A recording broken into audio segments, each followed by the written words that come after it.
우리 좌우로 이렇게 인사하겠습니다.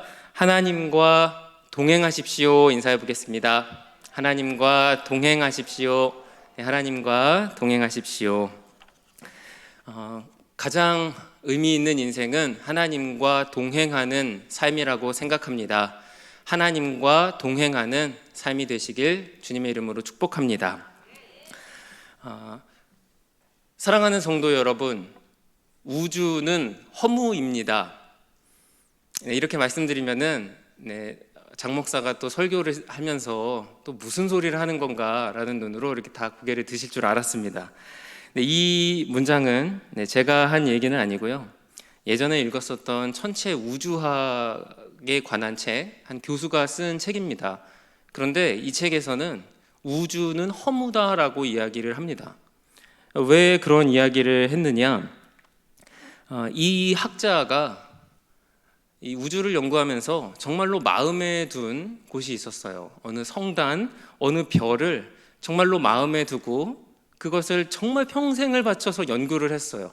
그런데 그 연구를 하다 보니까 이 빛이라고 하는 것이 지구에 도달하기까지는 몇 년의 시간이 걸립니다. 아주 먼 곳은 수천 년의 시간이 걸리기도 하는 것이에요. 그래서 우리가 우주의 빛을 보게 되면 그곳에 별이 있다고 해서 그 별이 그 자리에 있는 것은 아닌 거죠. 빛은 수천 년에 걸려서 오는 거지만 정작 연구를 해보니까 그 별빛이 너무 아름다워 연구해보니 정작 행성은 존재하지 않더라는 것이에요. 여러분, 평생을 연구했어요. 그런데 그곳에 자기가 사랑한 그 별이 없다면 얼마나 허무하겠습니까? 그래서 이 학자가 말한 것이에요. 우주는 허무다. 허무로 가득 차 있다라고 말입니다. 물론 이 이야기를 드리면 이제 우주에 저처럼 관심이 많으신 분들은 우주에는 여러 가지 이론이 있습니다. 확장 우주론, 또 평편 우주론, 뭐 여러 가지 열린 우주론, 닫힌 우주론 여러 가지가 있지만 결국은 그 우주가 확장된다 하여도 영원한 것은 하나님밖에 없기 때문에 결국은 그곳에는 죽음이 기다리고 있을 수밖에 없다는 것이에요. 그래서 이 학자는 한 번 더 방점을 찍습니다. 우주는 허무다라고요. 자신이 정말로 소중하게 사랑했던 것이 결국은 없는 것이었고 죽음이었고 허무하다고 하는 이 사실, 여러분들에게도 한번 질문 드려보고 싶습니다. 여러분들은 어떤 것을 소중하게 생각하시며 사십니까? 이 질문을 저희 어머니에게 드려봤어요. 엄마는 요즘 뭐가 소중해? 그러니까 어머니께서는, 어머니들이 식물을 잘 키우지 않습니까?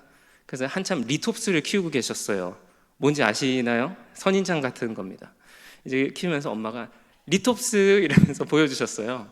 그런데 제가 이 책을 읽으면서 이 허무함, 이 우주가 모두 다 죽음이다라고 하는 것에 깊이 매료가 되어 있었거든요. 그래서 어머니에게 그래 엄마 그거 예쁘지? 근데 결국은 다 죽을 거야. 그 식물도 아무리 예뻐도 결국은 다 죽어 없어질 거야 라고 이야기를 했어요. 어머니 표정이 안 좋으셨어요. 제가 죽을 뻔했습니다. 그런데 크게 보면은 맞는 말이죠. 천년의 아름드리를 지킨 나무라 할지라도 결국은 죽을 것입니다. 찬란하게 빛나는 별도 결국은 죽을 것입니다. 소중한 존재도, 그리고 결국은 나라고 하는 인간도, 우리는 모두 다 죽음으로 달려가는 허와 무 속에 빠져 있는 인간이라고 하는 한 객체일 뿐이죠. 오늘 함께 읽은 요한복음의 말씀은 이러한 현실, 이러한 배경에서 시작합니다. 그런데 하나님께서는 방금 말씀드린 이 죽음의 질서를 바꾸기로 하셨습니다. 1절 말씀, 요한복음 1장 1절인데 같이 읽어보시죠. 시작. 태초에 말씀.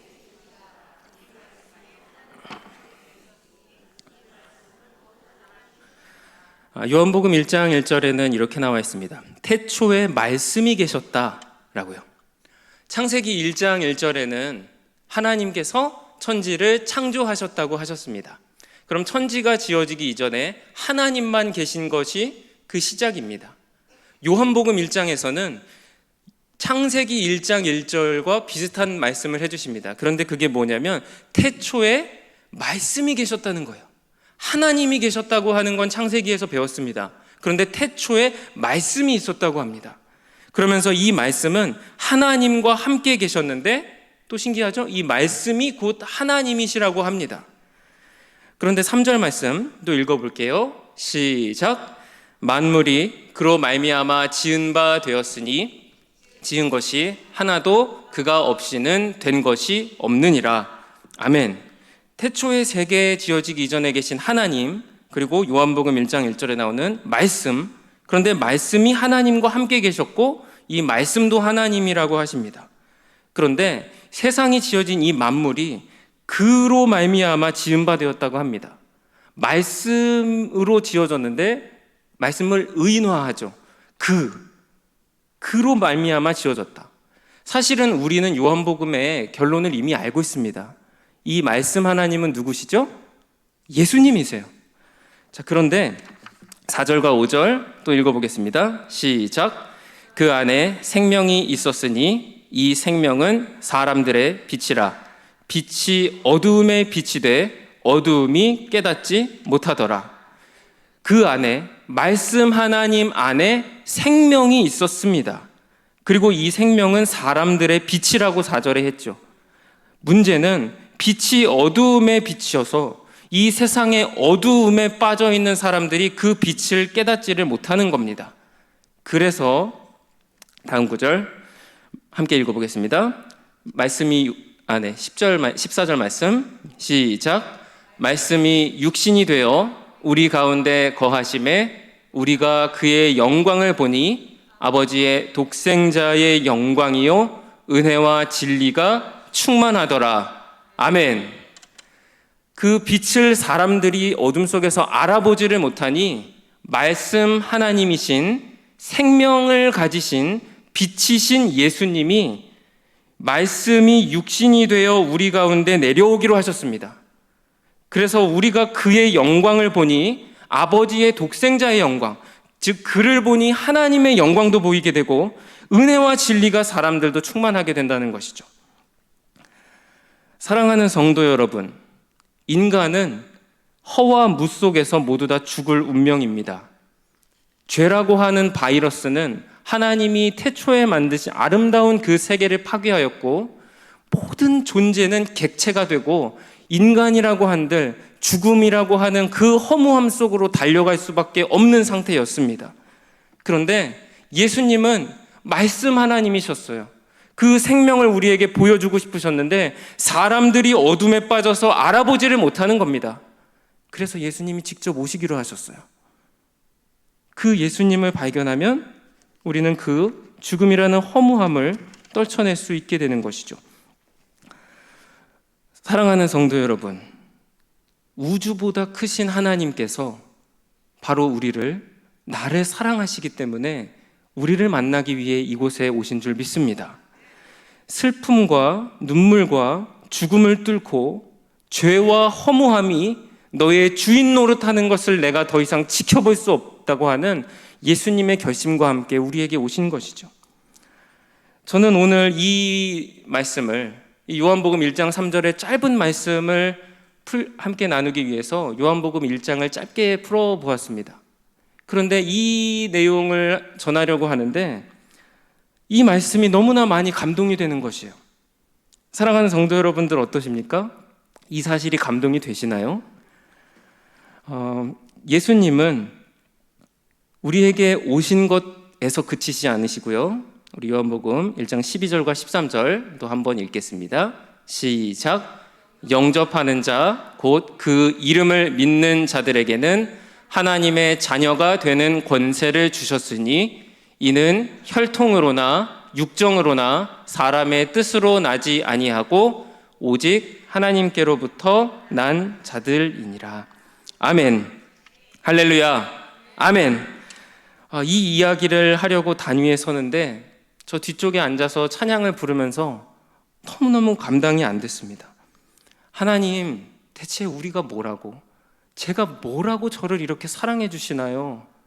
만물이 그로 말미암아 지어졌고 또 내가 그 예수님을 믿으면 하나님의 자녀가 되는 권세가 주어져서 이제는 모든 우주가 다 죽음으로 달려간다고 할지라도 하나님 안에서 영원한 생명을 누리고 살 수 있게 해주셨다는 사실 말입니다. 이 땅은 그래서 두 부류의 사람들로 나뉩니다. 죄와 죽음이라고 하는 미로에서 빠져나오지 못하는 사람들의 첫 부류이고요, 예수 그리스도라고 하는 이 생명의 빛을 발견하여 그 이름을, 그 능력을 믿으며 같은 우주를 살아가지만 하나님의 나라를 사는 사람들 말입니다. 사랑하는 성도 여러분, 이분이 우리의 예수님이신 줄 믿습니다. 그분이 우리의 예수 그리스도이십니다. 그래서 오늘 말씀은 이러한 예수님이 계시니 우리의 인생이 달라질 것을 도전합니다. 오늘 설교 제목은 하나님과 동행하며 사는 것입니다. 먼저 저는 우리가 하나님과 동행하는 것 이전에 먼저 동행하며 산다는 것이 참 중요함을 느낍니다. 저는 오늘 말씀을 묵상하면서 살아있다고 하는 것이 의미가 있다는 그것을 발견합니다. 여러분들은 살아있다는 지금의 가치에 얼마나 의미를 두고 살아가십니까? 그런데 성경에서는 산다는 것이 아주 놀라운 도전이라고 우리에게 말씀합니다. 요즘은 삶에 대한 허무함과 슬픔이 우리에게 너무나 크게 다가와서 그저 이 생명을 내려놓는 안타까운 결정을 하는 사람들이 많이 있는 것을 봅니다. 하지만 우리가 오늘 이 말씀을 깊이 묵상한다면 우리에게 주어진 생명, 살아있다고 하는 것이 얼마나 놀라운 것인지를 깨닫게 됩니다. 삶의 이유가 무가치하지 않다는 것을 발견하게 되는 것이죠. 아브라함을 생각해 보겠습니다. 아브라함은 하나님께서 내가 내게 보여줄 땅으로 가라라고 말씀하셨습니다. 그러면 하나님께서 복을 준다고 하셨죠. 많은 자녀들을 주셔서 그 자녀들이 나라가 된다고 하셨고요, 또 보여줄 땅으로 가라고 하셨어요. 땅도 주신다고 하셨습니다. 하지만 아브라함의 삶을 보십시오. 아브라함에게 땅이 있었나요? 아브라함이 하나님께서 약속하신 그런 많은 자녀들을 두었나요? 아닙니다. 아브라함이 자기의 인생을 돌아보면 아직까지 나는 아들도 없고 하나님 땅 주신다고 했는데 땅 가진 것도 없는데 비참하지 않았겠습니까? 그러면 그 아브라함에게도 내 인생은 왜 이런가? 이렇게 살아서 뭐하나? 죽는 게 낫지 않나? 차라리 그곳에 있었더라면, 내 고향에 있었더라면 조금 더 안락하지 않았을까라는 생각을 하지 않았겠습니까? 사단 마귀는 이러한 생각을 끊임없이 우리에게 줍니다. 그리고 그 생각들은 우리에게도 이어집니다. 하지만 아브라함은 하나님의 그 크심을 알았을 것입니다. 우주보다도 더 크신 하나님은 이 만유를 다스리시고 지금 나에게 주어져 있지 않지만 하나님께서 약속하셨으니 하나님의 때에 하나님의 역사로 주실 줄 믿으며, 할렐루야, 아멘. 아브라함은 그 생각을 가지고 살았어요. 그대로 뚜벅뚜벅 걸어가며 그저 살아낸 것밖에 없습니다. 하지만 믿음의 조상이 되었죠. 이 자리에 인생을 사시면서 내 인생에 무슨 영화가 있나 라고 슬픔과 허무함에 빠져 계신 여러분들이 계십니까? 하지만 사셔야 됩니다. 살아 계신다고 하는 것 그 자체가 하나님이 아주 기뻐하시는 도전입니다. 오늘 말씀 요한복음을 보십시오. 이 모든 세상은 허무함으로 가득 차 있습니다. 죽음으로 달려가는 세계입니다. 사단 마귀가 그렇게 우리를 조종하려 합니다. 하지만 하나님은 그렇지 않다고 말씀하시는 것입니다. 내 아들 예수 그리스도가 너희를 위하여 이 땅 가운데 가기까지 내가 너를 사랑한다고 말입니다. 사랑하는 성도 여러분, 여러분의 삶에 의미가 없다고 생각하십니까? 하늘의 하나님을 바라보시길 축복합니다. 여러분들의 인생에 찬란함이 없다고, 더 이상 바라볼 빛이 없다고 생각하십니까? 진정한 빛 되신 예수님을 바라보시길 축복합니다. 그러므로 사셔야 합니다. 살아내셔야 합니다. 사단 마귀는 끊임없이 우리에게 이렇게 사는 게 뭐 의미가 있냐고 말하지만 살아내는 것 그 자체가 하나님이 이 땅 가운데 아브라함과 같이 우리를 살게 하시는 그 도전인 줄 믿습니다. 이제 두 번째인데요. 사실은 오늘 설교는 하나님과 동행하는 것에 더 맞춰져 있습니다. 그런데 하나님과 동행하며 살려면 먼저 우리가 살아내야 되기 때문에 이것을 강조했고요. 하나님과 동행하시라는 것이 또 요한복음의 도전이기도 합니다. 우리에게 성육신 하시면서까지 찾아와 주신 예수님, 그분은 우리에게 나의 자녀가 되어주지 않겠니라고 권면해 주시고, 또한 우리의 입장에서는 하나님의 자녀로서 아버지이신 하나님과 함께 걸어가는 인생을 살아야 합니다. 사랑하는 성도 여러분들은 하나님과 얼마나 동행하면서 살고 계십니까? 동행이라고 하는 단어는 같이 간다는 것이죠. 제가 저희 아내와 함께 여행을 다녀온 적이 있습니다. 저는 저희 아내에게요, 가장 자주 듣는 말 중에 하나가 같이 가라고 하는 단어입니다. 제가 걸음이 빠르거든요. 그리고 혹시 걸음이 빠른 분들이 우리 중에도 계시지요. 그런데 어떤 뉴스를 찾아보니까 솔로인 기간이 길수록 걸음이 빠르다는 통계가 있더라고요. 정말 일간 신문에서 읽었습니다. 한번 그러신지 한번 생각해 보시고요. 네, 근데 저는 어쨌든 걸음이 너무 빨라서요, 항상 같이 가라는 말을 달고 삽니다. 아내와 예약한 호텔에 가서 저는 빨리 이 체크인을 하고 열쇠를 받고 이걸 확인을 해야 직성이 풀리거든요. 성큼성큼 갑니다. 그리고 이 프론트에서 이제 도착했습니다라고 얘기를 하죠. 그런데 그쪽에서 이제 물어보는 거예요. 제가 혼자 먼저 가니까 근데 2명이 예약했는데 1명만 오니까 동행자는 없으신 건가요? 라고요. 그런데 동행자가 있죠. 저희 뒤에 있습니다 라고 말합니다. 저의 지금 이 상황 속에서 저는 아내와 동행하고 있나요? 아닌 걸로 보여지죠. 그러니까 이 직원도 동행자가 없으시군요 라고 물어보지 않습니까?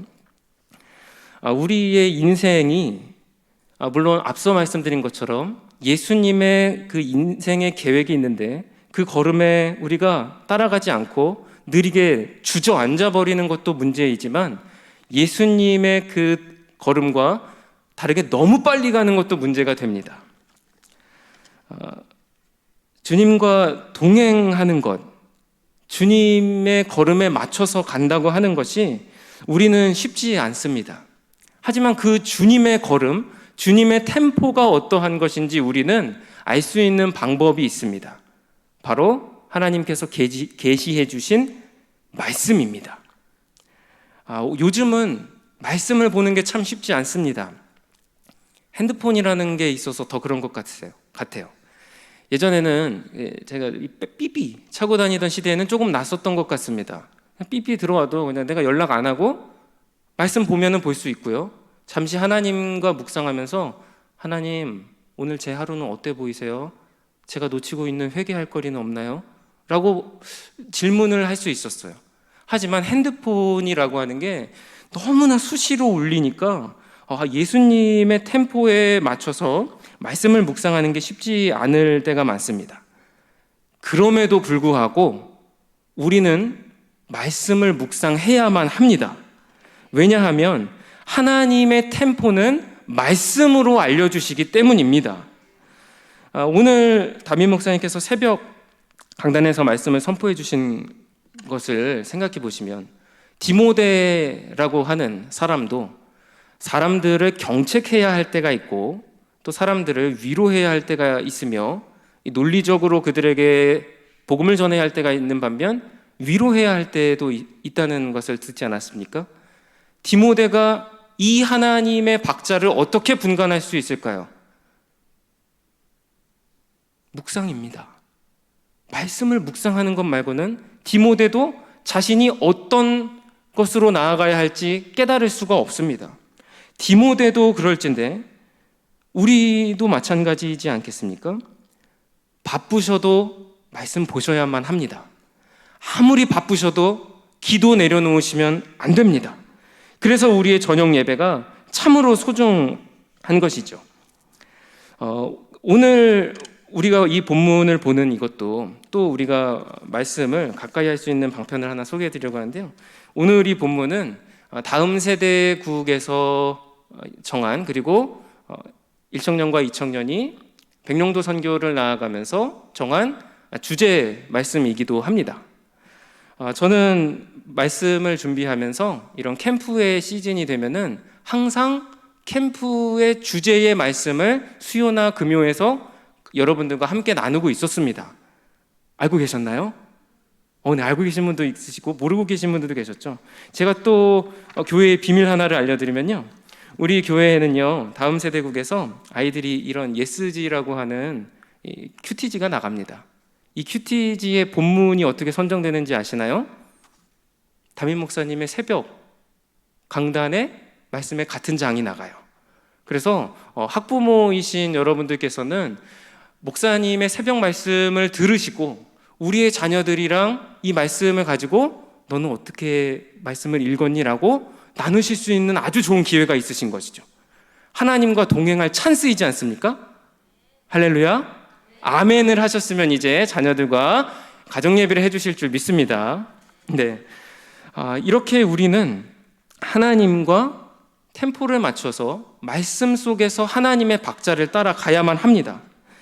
그런데 우리는 너무나 많은 경우에 하나님의 그 박자보다 걸음이 더 빨리 나가고 싶어 할 때가 많이 있습니다. 하지만 하나님께서는 우리를 가지치기 하실 때도 있습니다.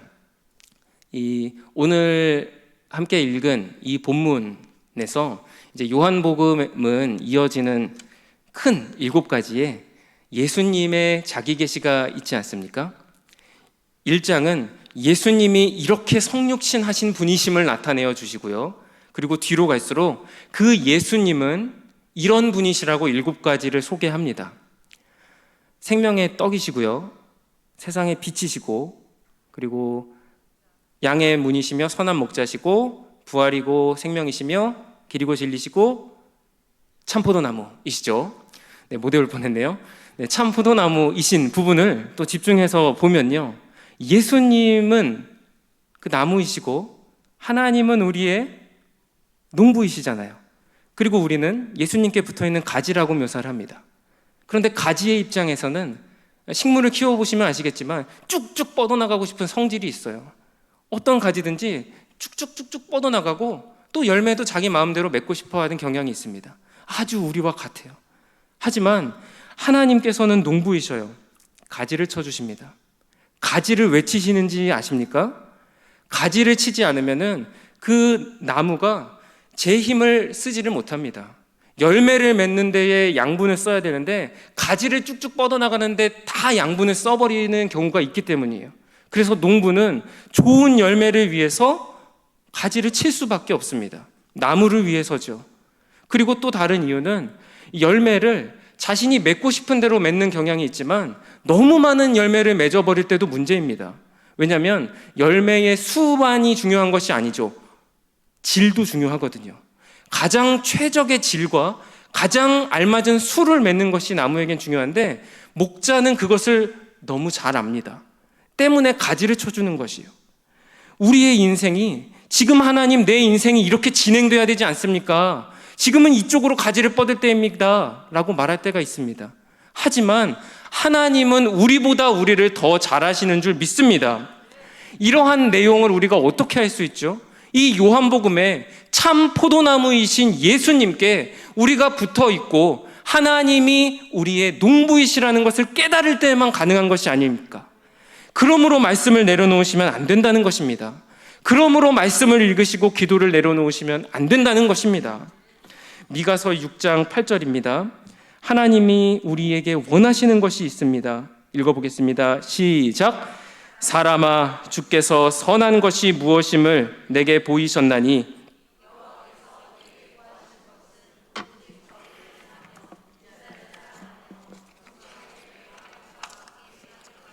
것이 아니냐. 아멘. 하나님이 여호와께서 내게 구하시는 것은 오직 정의를 행하며 인자를 사랑하며 겸손하게 내 하나님과 함께 행하는 것이 아니냐. 할렐루야. 아멘. 하나님은 우리에게 구하시는 것이 바로 이것입니다. 하나님과 함께 행하는 것 말입니다. 이제 설교를 맺겠습니다. 우리에게는 허무와 죽음을 뚫고 오신 예수님이 계십니다. 여러분들의 인생이 어느 지점에 있다고 생각하십니까? 혹시 내 인생이 아무런 가치도 없고 잘하는 것도 없으며 내 원하는 대로 풀린 것은 아무것도 없으며 아무런 의미가 없다고 생각하시는 분이 계십니까? 하지만 크신 하나님을 바라보시기 바랍니다. 하나님은 우리를 사랑하셔서 예수 그리스도께서 직접 오시기까지 바로 나를 사랑해 주신 하나님이시기 때문입니다. 그러므로 우리에게 도전해 주시는 것은 말씀 속에서 하나님과 동행하며 살아내는 것입니다. 블루보틀이라는 커피 브랜드가 있습니다. 한국에는 2010년 정도에 늦게 들어온 커피 브랜드입니다. 48시간 이내에 원두만 쓰는 탁월함 때문에 커피계의 애플이라는 별명으로 불린다고 합니다. 그런데 이 창업자인 제임스 프리먼이라고 하는 사람은 사실은 클라리넷 연주자였습니다. 하지만 커피가 너무 좋았어요. 커피를 사랑했어요.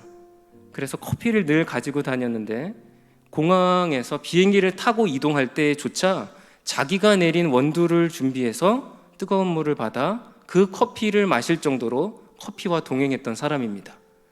그래서 오늘날 이런 커피 체인의 창업자가 되었죠. 사랑하는 성도 여러분, 여러분들은 무엇과 동행하며 살고 계십니까? 커피를 사랑하여 동행한 이 사람은 커피 체인의 대표가 됩니다. 하나님의 역사를 알고 싶으십니까?